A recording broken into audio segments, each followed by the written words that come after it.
batang lalaking mahiling maglaro ng iba't ibang klaseng laruan, kumita ng halos $30 million bilang isang social media influencer. Sa panahon ngayon, pabata na ng pabata ang mga na-expose sa iba't ibang mga social media application, kaya naman pabata rin ng pabata ang mga nagiging sikat na personalidad online. Tulad na lang ng batang lalaki sa kwento ngayon kung saan siya ay naging sikat na social media influencer sa pamamagitan ng kanyang hilig sa paglalaro ng iba't ibang klaseng laruan. Kung paano sumikat ang batang ito bilang isang YouTube influencer, narito po yung kwento. Isang bata na kinilalang si Ryan Kaji na nooy 9 na taong gulang pa lang ay isa sa mga naging highest paid YouTuber at kumita ng halos $30 million o humigit kumulang na 1.5 billion pesos sa loob lamang ng isang taon. Sumikat ang batang si Ryan sa kanyang YouTube channel na Ryan's World kung saan siya ay nag-upload ng kanyang mga unboxing videos at review ng iba't ibang mga laruan habang nilalaro ang mga ito. Nagsimula umano ang kanyang channel dahil na rin sa impluwensya ng mga napapanood na toy review videos. Kaya naman sinuportahan siya ng kanyang mga magulang na siya ring nagmamanage mula sa paggawa ng mga video at brand partnerships.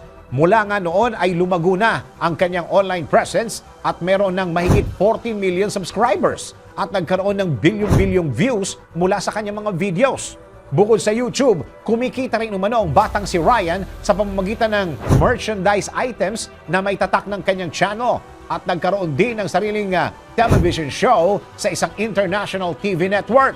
Nagkaroon din ng ilang diskusyon online tungkol sa naging pagsikat ni Ryan tungkol sa advertising sa content para sa mga bata, lalo na sa usapin ng brand promotions sa kanyang mga videos. Sa kabila po nito, nananatili pa rin namang isa si Ryan sa mga pinakasikat na child influencer sa mundong content creation sa internet. Ikaw, sa tingin mo ba'y tama lang na ma-expose ng maaga ang mga bata sa iba't ibang social media apps? Mahalaga pa rin ba na maranasan nila ang mga tradisyonal na larong pambata at maranasan ang tipikal na paglaki bilang bata? DWIZ Research Report. Report.